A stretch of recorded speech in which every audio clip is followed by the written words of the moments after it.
जेठानी बनी पड़ोसन। सविता की शादी को 10 साल हो गए थे। उसका एक बेटा भी था। लवीना की शादी को 2 साल हो गए थे और दोनों जेठानी देवरानी बड़े प्यार से एक दूसरे के साथ रहती थी। सविता तो लवीना को अपनी छोटी बहन की तरह प्यार करती थी। उन दोनों को देखकर पड़ोस वाले भी कहते कि ये दोनों लगती ही नहीं जेठानी और देवरानी। एक दिन की बात है, सविता रसोई में कचौरियाँ बना रही थी और लवीना बाहर कुछ काम कर रही थी। लवीना, यहाँ आना जरा। हाँ दीदी, अभी आई। बोलिए दीदी, क्या हुआ? आपको मेरी मदद चाहिए क्या कुछ? हाँ, ये ले कचौरी और तेरी फेवरेट इमली की चटनी भी बनाई है, जल्दी से खा ले, फिर सब लोग खत्म कर देंगे और तेरे हिस्से कुछ नहीं आएगा। ओ दीदी, आप मुझसे कितना प्यार करती हैं। आप नहीं होती तो मेरा क्या होता। चल चल, अब जल्दी से खा ले, गर्मा गर्म है। तभी पीछे से सासू माँ आती है। कौन कहेगा तुम दोनों देवरानी जेठानी हो?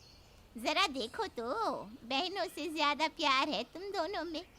पर तुम दोनों की वजह से मेरा बहुत मूड खराब हो जाता है। क्यों माँ जी, हमने क्या किया? हाँ माँ जी, हमसे कोई गलती हो गई क्या? आप ऐसे क्यों कह रही हैं? तुम ना झगड़ती हो ना एक दूसरे को ताने मारती हो, तो मैं अपनी पड़ोस की सहेलियों के साथ किसकी बुराई करूं? हैं? बताओ। इसलिए मेरा मूड खराब हो जाता है। क्या माँ जी, आप भी? आपने तो हमें डरा ही दिया। हाँ माँ जी, सच में। मैं तो बस मजाक कर रही थी। थू थू थू थू। कहीं मेरी ही नजर ना लग जाए तुम दोनों को। जहाँ सविता और लवीना आपस में बहनों की तरह चलती थी, वहीं विक्रम और राजेश की आजकल छोटी छोटी बातों पर लड़ाइयाँ हो रही थी। वो कहते हैं ना, अगर रिश्तों में पैसे आ जाते हैं तो फिर रिश्ता नहीं रहता, बस पैसा ही रह जाता है। एक दिन सब लोग खाने की टेबल पर बैठे थे और तभी राजेश गुस्से में बाहर से आता है। आपकी प्रॉब्लम क्या है भैया? मैंने आपसे कहा था ना, दिल्ली वाले क्लाइंट्स को हाथ से मत जाने दीजिएगा। फिर आपने ये डील कैंसिल क्यों की, वो भी मुझसे पूछे बिना? तू इस बिजनेस में अभी अभी आया है, तुझे अनुभव नहीं है अभी इतना, इसलिए तुझे पता नहीं कि कौन सा क्लाइंट कैसा है। और मैं तुझसे पूछकर काम करूंगा। अब इतने बुरे दिन नहीं आए मेरे। माना मुझे आपसे कम अनुभव है, पर बिजनेस मैनेजमेंट की पढ़ाई मैंने पूरी की है भैया।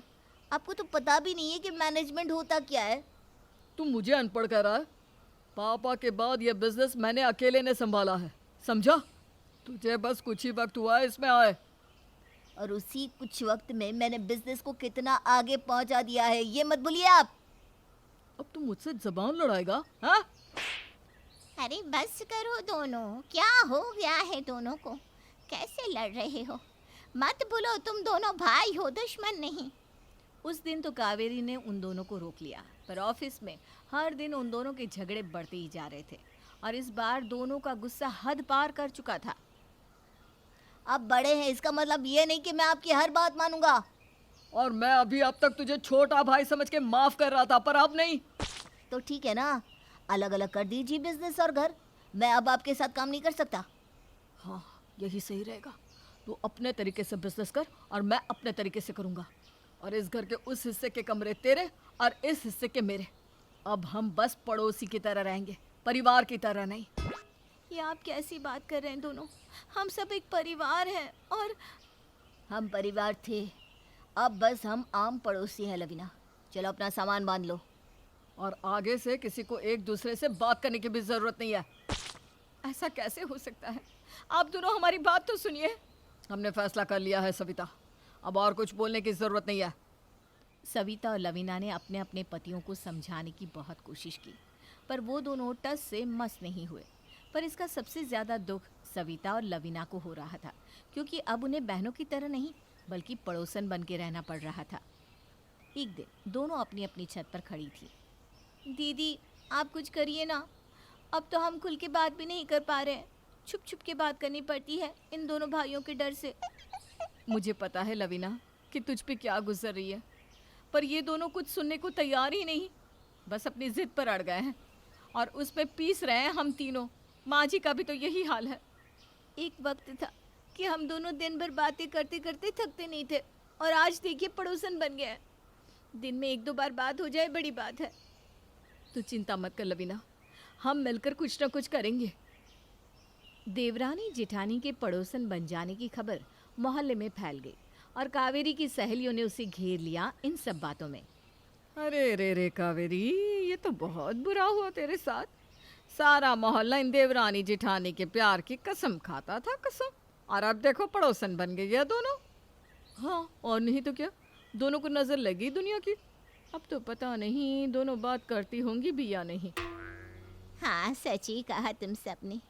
शायद नजर ही लग गई मेरे परिवार को सबकी। यहाँ कावेरी दुखी थी सविता और लवीना के अलग होने से, और वहाँ लवीना को आदत नहीं थी अकेले इतना सब काम करने की, तो उसकी तबीयत खराब हो गई और वो सविता को याद करने लगी। राजेश, सविता दीदी नहीं आई अभी तक, उन्हें बुलाइए ना प्लीज़। लवीना, अब हम साथ नहीं है, ये बात तुम क्यों नहीं समझ रही हो? कैसे बुलाऊं सविता भाभी को यहाँ? हमने ही तो फैसला किया था ना अलग रहने का। ये दवाई ले लो, तुम ठीक हो जाओगी। दवाई से कुछ नहीं होगा।